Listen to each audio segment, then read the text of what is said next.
Isang mapagpalang araw mga probinsya. Pabalik na naman tayo. Ididiretso natin yung nakaraang vlog ko na hindi namin natapos. Ay pumunta kami sa lutuan. Tara.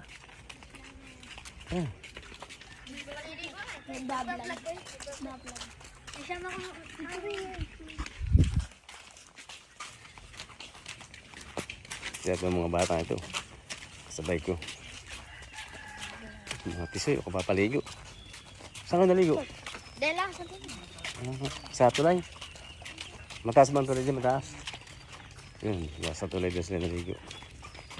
Dire-diretso lang at punta tayo sa lutuan. Para tapusin natin yung kuhan. Vlog natin yung nakaraang buwan.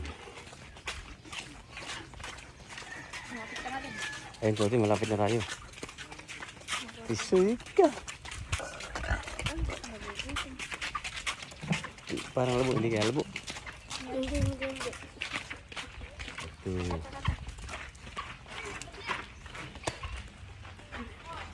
Maganda na yun. Ba, nagluluto ka eh.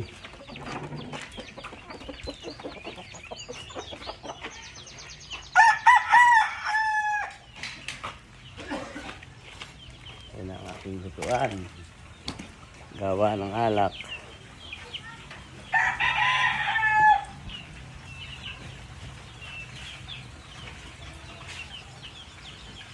Ayan. Napakabilis. Yung isa, dalawa ito.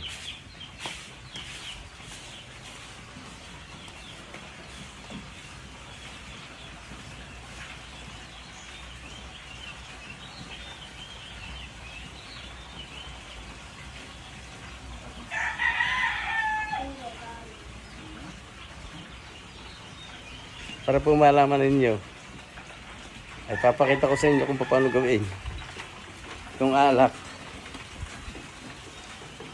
Ay, wala nang tuba. Ayun. Yan, yung tuba ngayon. Wala na palang tuba si Baday. Tapos, yung tuba ngayon, ilalagay dito. Ito, yung tuba nga roon, dito ilalagay. Pagkalagay, bubuksan na ito, tapos dito sa ano. Tapos ito yung pinakang kuha ko. Dito na punta ang alak. Napapatubigan naman dito. Pagkatubig, ito diretso na oh. Ayan.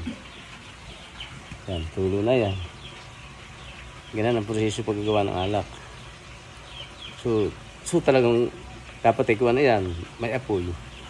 Kapag walang apoy, hindi